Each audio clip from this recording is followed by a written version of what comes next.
Hello, good morning, good afternoon, good evening, depending the time you come across this video. I'm here again on the theme that says save your marriage. Last week we talked about one of the cultures of marriage, which is forgiveness in marriage, and I encourage us last week to always have a heart of forgiveness. We should always find a place in our hearts to forgive our partner when they wrong us, to enable our marriage to be peaceful, to be sweet, because forgiveness in marriage also brings growth, unity, because you'll be free to relate to each other. But whereby your heart is heavy, you will not be free to communicate. The communication will not be free, will not be there. So that is why forgiveness in marriage is necessary for those that wants to be in marriage, that wants to make their marriage to work. Forgiveness is necessary. Today, number 2 culture of marriage, which is obedience. Today, this obedience in marriage goes to we wives.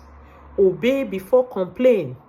We should obey our husband at all time. It is in our place as a wife to obey our husband. To obey our husband. Because these things, these disagreements are the things that cause problems at home. Opposing your husband, no, I will not do it. No, it brings problem. So we should obey. We are not talking about the negative side of obedience. We are talking about the positive side. We should obey at all time. At all time. When you are given an instruction by your husband, you should obey. If you want to oppose, look for a favorable time, a good moment, a pleasing time. When your husband is happy, then you are approaching. If it's a reasonable one, he will understand with you, agree with you on your own point. But if he's not, you should obey. Your husband asks you to make a egusi soup for him. You went and make vegetable soup. No. You want problem. You are disobeying him. He asks you to wash his clothes with hands. You are washing it with washing machine. No. We should obey. We should obey at all time. If you want to dispute your husband, you should dispute him in a good moment. In a good moment. Not at that moment you begin to oppose, no. I know it's not easy to obey.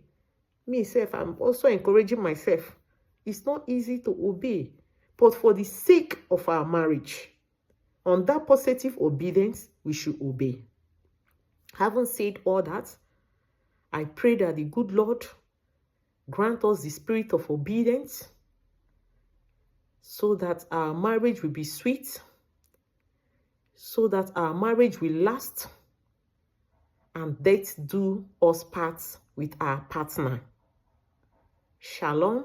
See you next time, and remain blessed.